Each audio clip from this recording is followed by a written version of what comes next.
Hello, everybody, and welcome to the Human Echoes podcast. Today, we're having a special review for the brand new Marvel movie Logan. Joining me today is Michael Dolce from Secrets of the Sire podcast. He's also a comic artist, does a lot of color work, does a lot of writing too. So, how are you doing today? Doing great. Great. Thanks for having me on. And I guess we should jump right into this at the very beginning of the movie. Like, we were looking at a trailer for Deadpool, which I did not expect. Yeah, that was a really happy surprise, and I guess it kind of makes up for the lack of the end scene that seems to be the staple thing for this franchise, for all the Marvel franchise movies. Yeah, and we aren't going to get too spoilery on here. I would recommend seeing this movie before you even listen any further, because this movie, in my opinion, was awesome. I don't know what you... Absolutely agree. So, absolutely agree. If you haven't seen it yet, seriously do that, then come back and check this out. It'll still be here waiting for you wherever you're listening to it. But if you were to put that Deadpool thing at the end of Logan, it just wouldn't feel right. I kind of liked it where it's like the Pixar style short before we even get started, and we're getting to see just a little bit of Deadpool, a little bit of Ryan Reynolds doing his thing. My dad and I actually watched it together, and I said that to him exactly. I said I felt like it was one of those like movies before the movie kind of deal that takes place. So I thought it was perfect in that sense, absolutely perfect. And it was nice because it's been a year now since Deadpool came out, and a lot of movies since then have tried to copy it, and now it's kind of been like, well, okay, it's good to be reminded of what kind of set the R-rated superhero movie tone, what kicked it off in the first place. Yeah, especially since Deadpool and Wolverine have a huge history in the comics where they don't Yep. really get along, but it's still a fun combo. Yep. And like without Deadpool, you would not have this movie in the form that we got it. Correct, absolutely. Deadpool was a groundbreaker when it came to the successful R-rated movie in comics, and blood and gore aside and cursing aside, which I think they got a little heavy-handed with in Logan, and just in the sense that, hey, we can do it, great, let's do it. That being aside, an R-rated movie sets the tone for what we as comic readers read. How we read these stories. We don't read these stories for the most part, unless it's intentional by the artists and the creators themselves, as these popcorn, light and fluffy, kind of pieces. We read them, I think, universally as this could be reality if mutants were real, if Wolverine was real. This is how it would be. So, kudos to the R rating for actually getting us to, I think, how we as a people read comics and read these comic book stories. Yeah, and it always felt a little bit weird for a character like Wolverine to not be like to maybe slash somebody or put little cuts on them, but not go like full Wolverine. In the second X-Men movie, it started out and you got to see a little bit of that, and it was kind of jarring because it was kind of play style violence before that. Like whenever you're talking about superheroes fighting superheroes, it's different. But Wolverine against a bunch of civilians or even just like military people who aren't metahumans or X-Men or whatever, like it gets a lot more violent a lot quicker in the comics. Yes, absolutely. And I tell you what, from the opening tone throughout the entire movie, I love the pastel colors throughout. I mean, even at night, it just had a tone to it that reflected, this is not the 2000 X-Men Wolverine. This is not even X2, which again was groundbreaking in and of itself back then. This is going to be the Wolverine movie we've been waiting for. Yeah, especially because I was okay with the other Wolverine movies. I was not a huge fan. I like Liev Schreiber. Not the first one, right? Not the first one. I like Liev Schreiber as an actor, but he wasn't great as Sabretooth. He was one of the better parts of that movie, but it still didn't quite resonate with me. There was a lot about that movie that was left to be desired, especially because they were saying like, oh, this is going to be the one that's like the first really good X-Men movie. No. I thought X2. I don't know what the hindsight knock on X2 is. I think it's just like people look at it as the sequel. You're like, it's just not quite as original. I enjoyed X2. It wasn't fantastic, but there was a lot of stuff to like in there. Did you watch? I mean, when did you watch it? Did you watch it when it first came out? I saw it in theaters when it came out. Yeah, in theaters. I don't know. I walked away from in theaters being blown away by X2. I thought X2 was fantastic. X3 we don't need to talk about. The first X-Men I thought was a great primer to the pump, so to speak, and it don't forget X-Men, the first one, broke the mold of, it kind of washed away the bad taste that Joel Schumacher had left with Batman and Robin. Yeah, it proved that comic book movies could be hard again. Although I think the one that was a precursor to that actually like kind of got Marvel rolling again was probably Blade. Blade, yeah. Oh, yeah. Well, Blade was, but you know what? Blade is a genre movie, regardless of whether it was a comic book movie. I mean, don't forget, Blade was, it's not a superhero movie. It's a vampire movie. Vampires, there's no Hollywood executive that's going to be like, no to vampires, Yeah, especially it's a lot easier to say rated R to a vampire movie too. Absolutely. No, absolutely. And I thought the first X-Men broke the ground. I thought X2 took it to that next level. And then we had Spider-Man 2, and we had the first Spider-Man, which was okay, the second Spider-Man, which I thought was amazing, and so on and so forth, and just kind of climbing this ladder until the modern day Marvel Studios movies that have now just kind of taken control here. For sure. Anyway, let's get back to Logan here. Like the way this opens up is we basically see Logan washed up, working as he's driving a limo, basically, just doing the Uber thing. Yeah, well, see, Uber is good for everybody, right? Yeah, I mean, that's what this movie proves. They're like, anybody can be an Uber driver. And I mean, like, it would definitely be the safest Uber you could take, but it's still interesting seeing him as just kind of like laid out, drunk, like just really like barely surviving more than anything else. Yeah. Well, you say it might be the safest Uber. I think it would be, actually, because if you're getting in a car with Wolverine, people are coming after you. That's true. You're getting bullet holes, and it doesn't, and it happens exactly like we just said it was. That's an essential part of this movie. Anyone who tries to help Wolverine brings terrible things upon themselves. That was one thing that, without getting too specific for the folks that, still haven't heeded our warnings about the spoilers. Boy, everybody dies, don't they? Yeah. I mean, in this movie, like, it doesn't matter. I'm a 14-year-old kid who can wrestle, who can rope a cow. I'm dead. He's very polite and nice to very nice to Laura and everything, and like gives his MP3 player, and then all of a sudden just terrible things are happening, and it happens over and over again. And they tell you that in the commercial. In real life, people die. Like they put that in the trailer for this movie. And I know that this kind of throws a whole wrench in the continuity. It's already too muddy to really say there's a full-on X-Men continuity going on. Like they retconned it, reopened things, and all that. But like they've really switched it up. They made it so that so many of the other mutants are just dead and gone. Like it's an entirely different universe. And Wolverine always had that a little bit with like the trilogy of movies there, but this really separates itself in that sense. Well, I'll tell you what, though, I was walking out the theater, and one thing I was saying to my dad was, hey, don't forget we had Days of Futures Past. This future that we just witnessed Wolverine, kind of act out and what we got to witness isn't necessarily going to be the future. I mean, they've set the standard that, time travel is possible, and that, entire continuities can be reversed, because obviously the Days of Futures Past future didn't pan out. This is if it did, this movie would have never taken place. So there is some leeway with that. They got to at least correct some of the continuity errors, because they didn't realize that there was, they didn't realize continuity was an important thing with average moviegoers, just as much it is with comic book nerds like us. Well, they didn't have like the full on. They didn't have the Marvel Cinematic Universe proving what the potential was. Exactly. So yeah. So I mean, so there's hope. There's hope that and I actually kind of like to look at this movie that way. I like to look at it as this was just a really great movie. It had a story. It had a purpose. Here's your hero. Here's your protagonist. Here's what his goal is. His goal is to get away with Charles Xavier, and possibly Caliban, possibly not, and just kind of live out the end of his days because he knows he's dying. And then he gets thrown the monkey wrench of X-23. So I mean, it's just a good, solid story, start to finish, and it's just a lot of fun. A friend of mine asked what he was being poisoned by, so I'm gonna see if you agree on this. Like, I believe it's just the adamantium poisoning, correct? I think so, except the scientist, before he got shot in the face, was trying to explain how he essentially killed off the mutants, like through the food supply, correct? Right, and they did hint at that too, in the sense of you had, so they had a couple red herrings for this too, right? I mean, I'm not saying this is a direct connection. This is just my own theory. I haven't read up.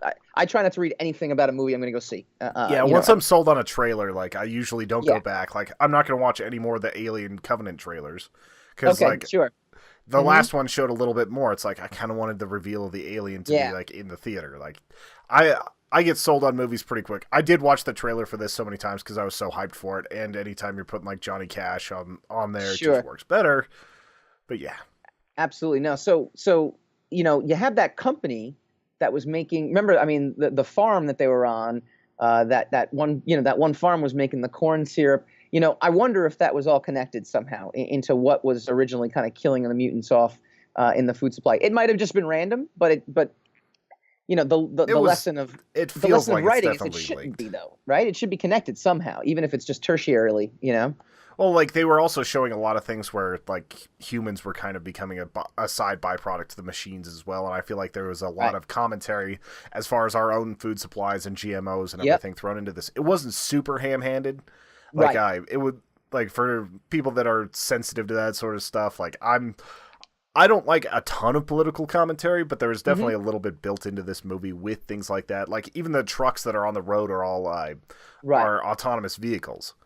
Like you know what? I like things like that. If it's direct political commentary, like liberal conservative commentary, I could do without it in a movie because to me it seems like that's opinion. Once opinion kind of creeps in, then I start thinking about okay, well, who's the writer and what are his beliefs and what is he trying to get to us?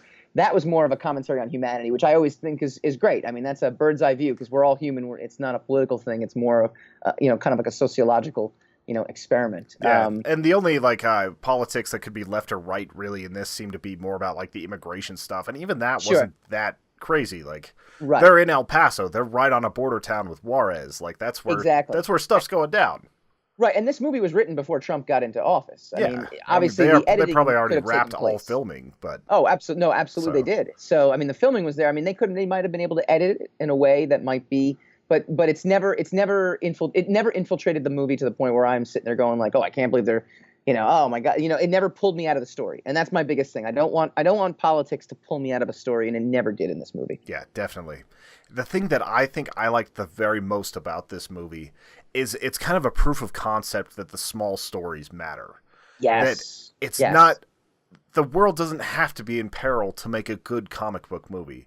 Like, Suicide Squad is kind of an example of this. Like, they didn't have to make it so that the entire world was going to end if they didn't succeed. Or that it was going to, like, summon some god that would do terrible, terrible things. Like, if you make the story important to the character, it doesn't matter how big it is. Civil War was still great, even though there wasn't, like, a full-on threat. Yes. And this movie, I think, did even better than that because it mattered so much to Logan, and you got to go so deep with this character, with 90-year-old Xavier, and especially with X-23. Like, Daphne Keane, she's probably like 10, 12 years old whenever this is being filmed. And she was phenomenal. She was so perfect for that. Like, I really hope that she has a really strong career ahead of her because she was perfect. What this movie felt like to me and let me ask you the same question if it felt like this to you. It felt like a movie that could have taken place, it could have been shot and filmed in 1980, in the 80s, when a lot of us consider that to be the golden age of movies. Now, it's the golden age of movies because, the special effects, weren't as, crazy over the top as they are now. Yeah, it was. They had to actually break cars. They had to make models. They had to do all the hardcore effects in camera. Right, and it was limiting, so they had to come up with creative ways to tell a story. Whereas a lot of times, like if you look at the Fast and Furious trailer, I mean, don't get me wrong, it's not my type of movie. Not the best. Right, but it's not the best analogy. But it's like, okay, they're just. I mean, you can tell all this like CGI. They're just going nuts because they can now. In this movie, they tone themselves down. Don't get me wrong, tons of CGI in this movie. I mean, tons of like when X-23 is climbing up and down cars and stuff like that. The way it's shot. Yeah, but it always felt like it had gravity. Like a lot of the times when there's too much CGI, it looks like things are weightless.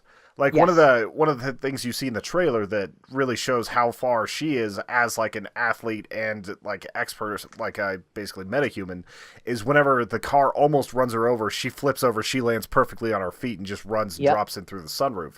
Like things like that, I know are CGI or very, very good small stunt people, but the way they did it, like it felt like it was actual movement. Like Yep. some of the gore you could tell was a little bit CGI, but even then they had a lot of parts where it was actual It like never chunks interfered ripping with it. out and all that. It never interfered with the experience, that's what, to me, it literally felt like this could be 1985. That could be, you know, Mel Gibson and, you know, Danny Glover, and it could just be, I mean, not Lethal Weapon, but I mean, it could be, you know, Bruce Willis. It could be one of the action stars of like the 80s, and it can just be Yeah, a good, you could have solid Kurt story. Russell in there, like Exactly. like just to have any of those guys, and it would feel Exactly. right. I mean, it takes place within the X-Men universe. They make sure that you know it takes place in the X-Men universe, but it is just a movie. It's a character. These are what's going on. You don't need to have seen any of the movies to know what was going on. They built a world around it. Those children could have been. I was thinking of the movie that came out last year. I think it was like it was with Michael Shannon and the kid with the eyeballs. You know, who I mean, those were like, you know, it could be the exact same universe as that. It doesn't have to be a Marvel movie. It doesn't have to be an X-Men movie. It could just be kids with special powers. Yeah, like little flavors of like Stranger Things type stuff. Like, Sure, right, exactly, and so it just had that feel like I was watching it, and it felt like a movie I haven't seen in a long time, which is really great, you know, and that kind of, you know, brought me back to when I was a kid watching movies. This is, you know, I didn't know what was going to happen next. We kind of pegged the adamantium bullet, you know, playing a role in it, but it was perfectly foreshadowed. It delivered. It was just a great movie all around. Just felt like a great movie. Yeah, definitely. Some of the other awesome performances, like I really liked Boyd Holbrook as Pierce. The only thing I'd seen him in was Narcos, where he had like his silly mustache and everything. So having him as kind of a central bad guy that was fairly menacing and kind of a douchebag, but also like every movement he had made him look super cool and all that. Like it was fun to have. Like he did well in that character. Now, two things for that. First of all, the character he played is always one of my favorites in the comics. The Reavers, you know, having the Reavers in and again, I stayed away from reading anything about the movie. I saw some trailers and I saw him, didn't know who his character was going to be. So when I got in, it was a real treat to give the card Donald Pierce, and there are the Reavers. There's an Uncanny X-Men run. They actually gave credit to Mark Silvestri in the end credits, because there's an X-Men run, you know, going back to like '89, where the Reavers just really mess Wolverine up big time. So I think there was a nod to that. So awesome to see that. I guess the only flaw in this movie to me was that they made Donald Pierce so cool as a villain. I would have liked his payoff to be a little bit better. I liked how he died. Don't get me wrong. Like I like how his end came about with the kids kind of getting revenge. But I felt like at the end, he didn't get enough love from the writers in terms of, I wanted to see him maybe give some sort of penultimate speech to Wolverine or something like that. You know, it just seemed like, oh, no, now he's gone. Yeah. I felt that a little bit too. I also felt like he didn't hold his own like one-on-one enough with Wolverine. Yes. Like, because he was kind of a commander type, which makes sense. He is the head of the Reavers, but I haven't had a chance to read much of the comics on with Reavers. So can you give us a little bit more background on Pierce? Sure. Well, he's different in the comics, though, and this is going back to the early '80s the late '80s and early '90s. He's more of a wealthier guy, but it's very similar to what it is. He has cybernetic advancements. The Reavers themselves all had unique characters and personalities, so it wasn't just, you know, a whole bunch of like cannon fodder, which is what they were in this movie. But you know, they actually had distinct characters, but they were a group of mercenaries. Their biggest storyline took place when the X-Men were based in Australia. So this is going around X-Men 251, Uncanny X-Men 251, sorry. So if you're looking up the back issues, you can't miss it, because it's got Wolverine on the cover, crucified, nailed up against a big wooden X. It's an amazing cover by Mark Silvestri. So again, it's the nod to that. They basically just rip crap up. I don't know if we can curse on this, but they definitely curse. They rip poop up for sure. and they're the catalyst for the X-Men kind of. This is going to be like ridiculous because it's so much backstory, but they jump into a portal to escape them. It's called the Siege Perilous. It scatters them across the globe, and they eventually reunite 30 issues later when Jim Lee and Chris Claremont launch X-Men #1. So the Reavers played a huge role back then. And so definitely, if you get anywhere from the Uncanny X-Men 230s to the 260s, you'll see them really, really kind of shine in that role. They came back again. Pierce came back again, only to die. Although I don't know if he died permanently, but when they relaunched X-Men #1 in Uncanny, he came back and he was kind of killed off at that point. But he was cybernetic, so I think he came back at some point. So all characters come back. Yeah, and we might end up seeing another Wolverine. However, this was a great way to end Hugh Jackman's arc as Wolverine. Same with Patrick Stewart, because this week Patrick Stewart said that he was just done with the character. He's not going to be reprising his role as Professor X. Yep. And we've got the McAvoy version, which is fine, but like as far as the older version, like Patrick Stewart did wonderful for the last 15 years or whatever it has been. Absolutely. The funny thing about it too, it reminded me of an article I read where fans are now very concerned about all the roles that Harrison Ford now has, because they feel like Harrison Ford is now killing off his characters in every movie. So they're really nervous about Blade Runner because they think he's going to kill himself in that, and they got a new Indiana Jones coming, and it's going to be old Indiana Jones again. Yeah, and so he'll be replaced by Chris Pratt or something like that. Yeah, right. So they're really concerned if he's actually going along. So in that tone. But you know what, though? I mean, we're kind of experiencing these actors and these characters in a way that's never been experienced before. I mean, you never had such a thing as like these recurring. I mean, even Indiana Jones back in the day. I mean, Harrison Ford was like, "Well, I'm done. I'm done in 1993 with Last Crusade. We're never going to see another Indiana Jones movie." And you just kind of accepted it that they would make a new version. But now, I mean, with TV shows coming back, I mean, there was a commercial for Prison Break, before the movie that I had. So, now it's almost expected that these people reprise these roles.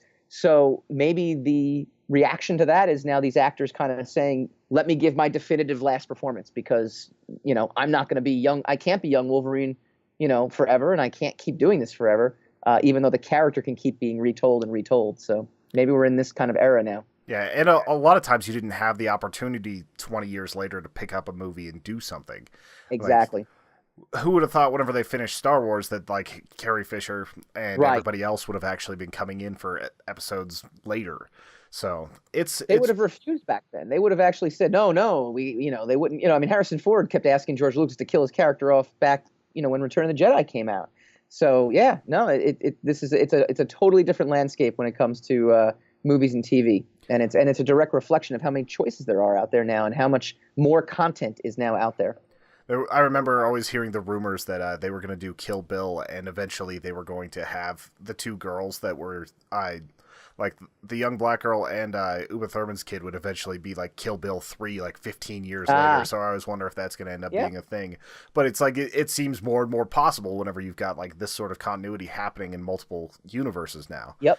And some of these universes are going to fail. Like Marvel's doing fine with their main one. I don't know if Fox is like how long they're going to be able to keep running like X-Men stuff before they completely reboot and do all that, and Fantastic Four and all of their stuff. The one that I'm most concerned about, or not really concerned about, the one I think isn't going to make it is the Universal Monster universe that they're making now. Yeah, I don't think that's got any shot. I think it's not going to happen. It's funny you mentioned Fantastic Four too. We did on our podcast a few weeks ago franchises we never want to see rebooted ever again, and Fantastic Four was one of those ones where it's like they've gotten it wrong 3 times now, and the Spider-Man universe, to be honest with you, has now been rebooted to death too, to the point where I'm not really looking forward to the Spider-Man movie that's coming out this year, unless I hear some sort of overwhelming positive, kind of like what I heard with Logan. Because look, the first 2 Wolverine movies, not like must see. I could wait for those, to come on cable kind of movies.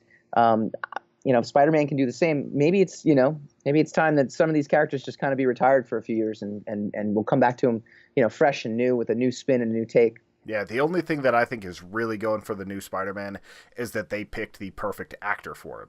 Yes. Like, I was at a panel earlier this year, and Stan Lee himself was talking about how he wishes that they could have had this actor for, like, the Tobey Maguire Spider-Mans, because it just worked out so perfectly. What's his name? Something Holland? Yes, Peter it's Holland, Tom Holland. Yeah, Tom Holland. And I'll tell you what they have also got going for them, too. They've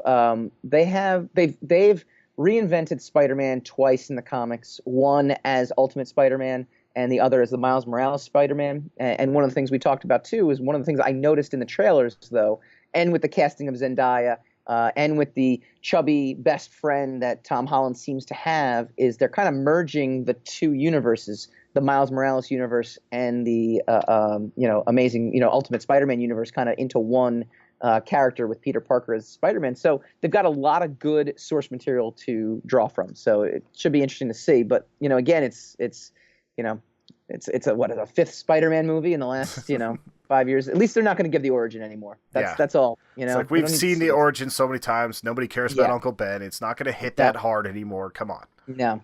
Yeah. So. They could have done that in I don't know, the first 5 minutes of Amazing Spider-Man and just moved on, and we all would have been better for it. Uncle Ben would also be younger than Iron Man, considering what they've got Marissa Tomei for Aunt May and everything. She just keeps getting younger every time.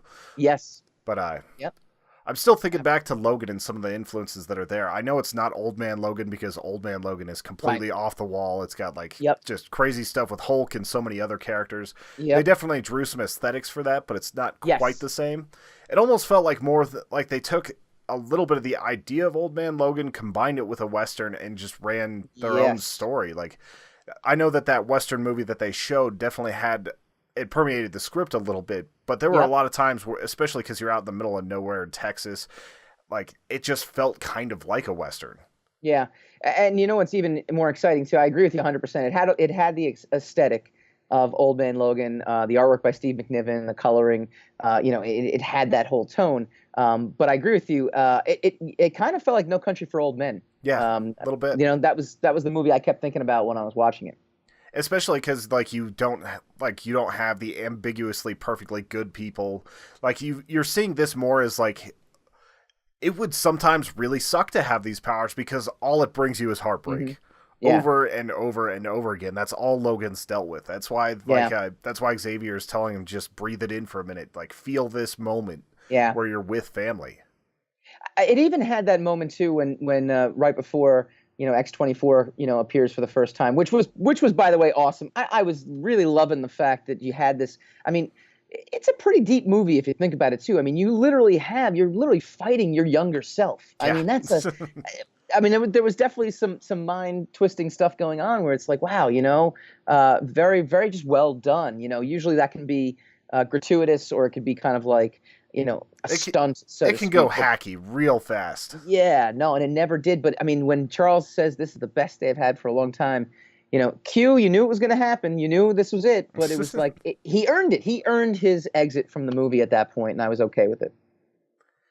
Definitely. I didn't even I don't know why I didn't see the whole fighting with yourself angle, because he was dealing with that emotionally the whole time, and then all of a sudden he's pretty much fighting his exact self, his feral self.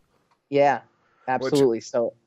I kept wondering if they were going to have something that stripped the adamantium out of him, because that's happened a few times in various comics and various methods. Sure. But just to let it go the way it did, it's also I can't even say exactly what happened in the end. We've done a fair amount of spoilers, but I still don't want to put that out there.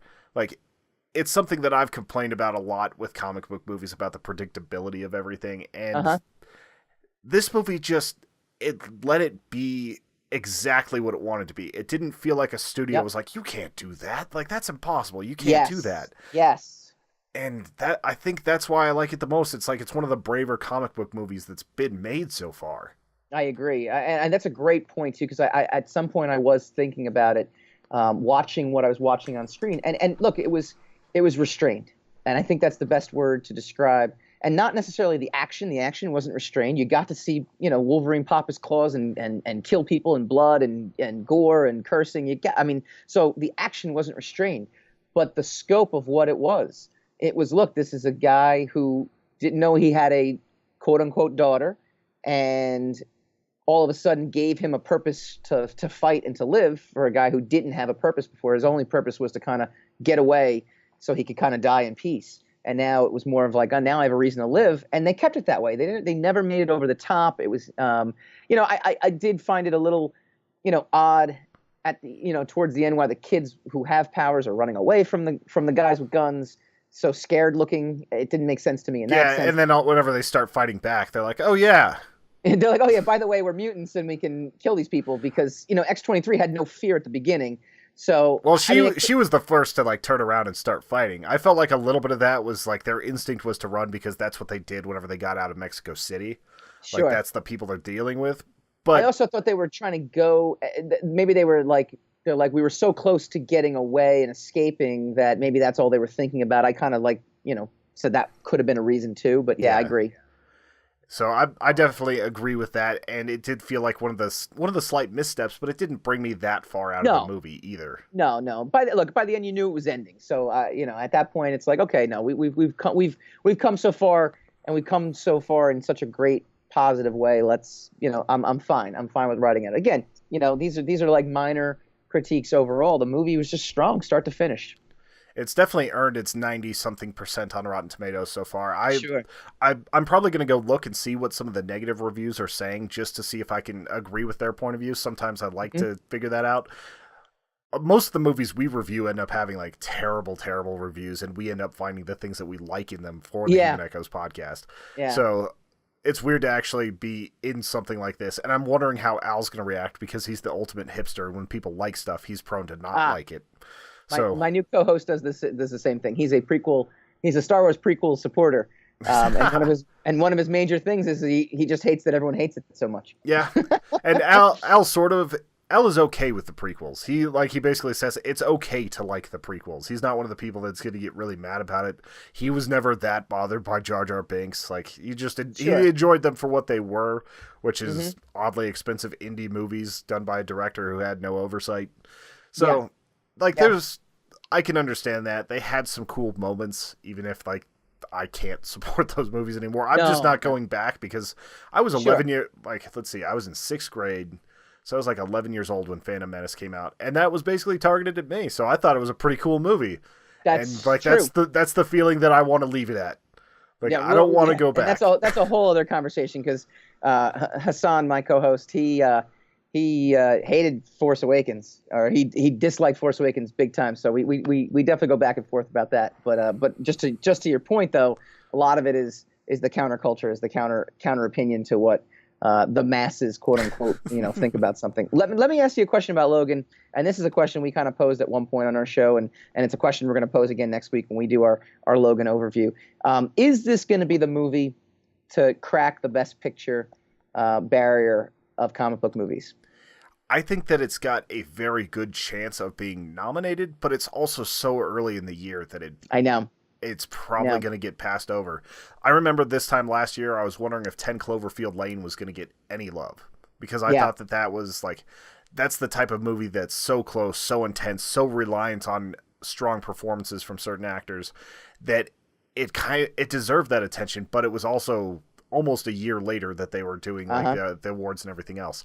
I think if this was put out in November, it would have a much better shot of getting in there. I think so too. I agree with that. I also feel like at the end of the day, though, it's still like, again, it felt like a really good 80s movie. It felt like a really good 80s action movie. I'd be hard pressed.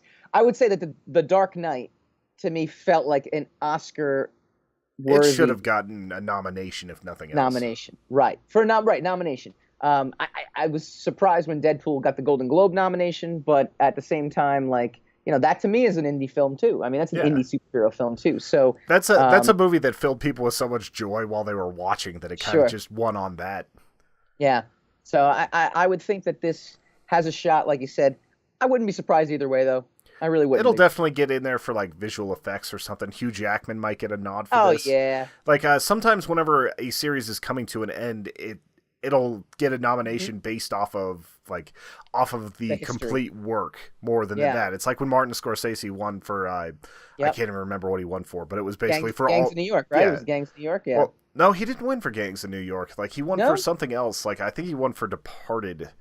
And it was because he got snubbed for so many other things. Yes. And okay. So, like, I think sometimes it's a makeup award. So you might end up seeing this get in there just because of the lifetime of Wolverine as a character. Because, I mean, that's pretty enduring. We've been talking about Hugh Jackman as Wolverine for over a decade. Yep. So maybe he'll get in on that. I would love to see this get, like, a Best Picture nomination, but I'm not going to hold my breath on it just because of the way the Academy works. Agreed. Absolutely agreed. And then again, it could also win and then not win too, like La La Land. So we'll see. Yeah. Do you That's a have whole other thing. Yeah. yeah?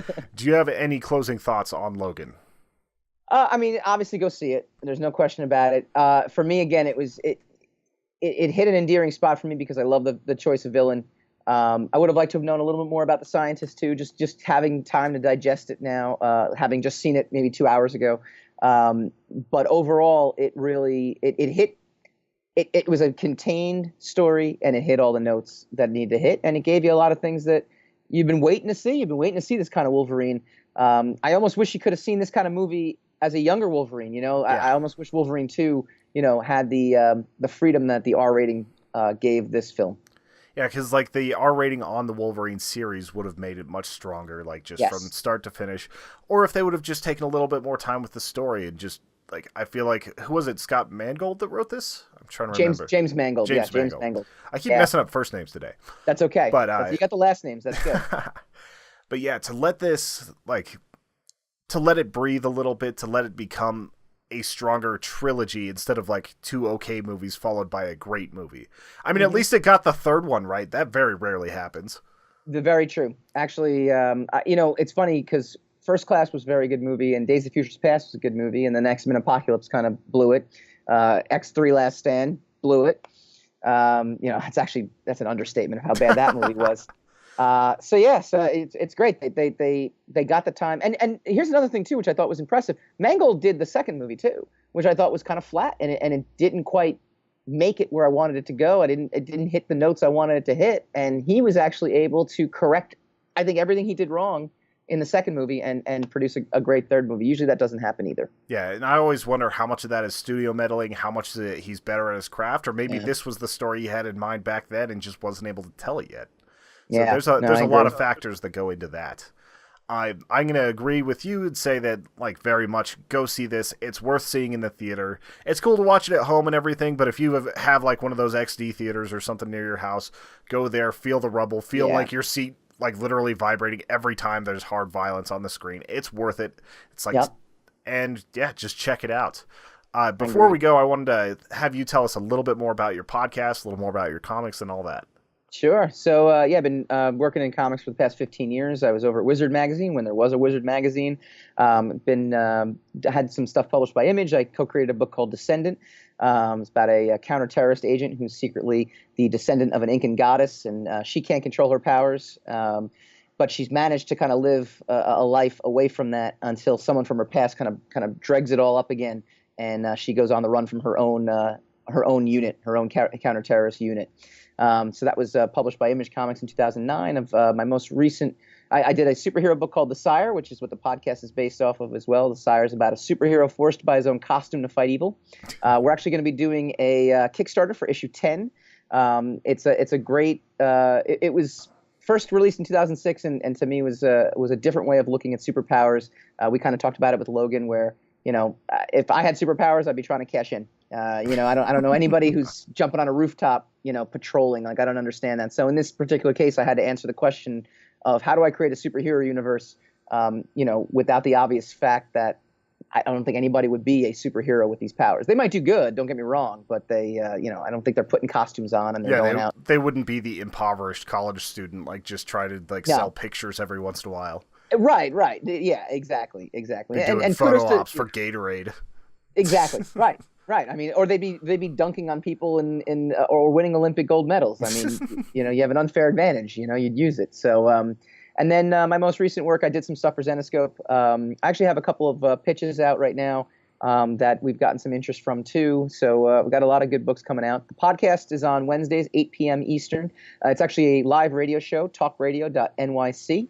I was on this one a while back. It was a lot of fun to be on there. It was the first time I did like a call-in segment for before that started becoming a bigger thing in podcasting more recently. So that was a lot of fun. They're copying us. They're clearly copying us. There's no question about it. But no, we have a lot of fun, and we'll definitely have you back on the show as well too, because we're doing with the interviews now. I've been doing it. The podcast is over. Almost over a year old now, so I just get bored, and now we just start doing fun things with our guests. We had a New York Times bestselling author Chris Brogan on yesterday. He's written 10 top-selling books, and he's also a big superhero guy. So we had him play Hero or Zero, where he had to pick we would tell him a superhero by name, and he had to tell us whether or not he think it was a real hero or one that we made up. So we had choices like the Gay Ghost, Super Slave, and those both were real superheroes in the 40s. So he got 1 out of 2. Like it didn't make sense until you said 40s. I was like, I could see that. Yeah.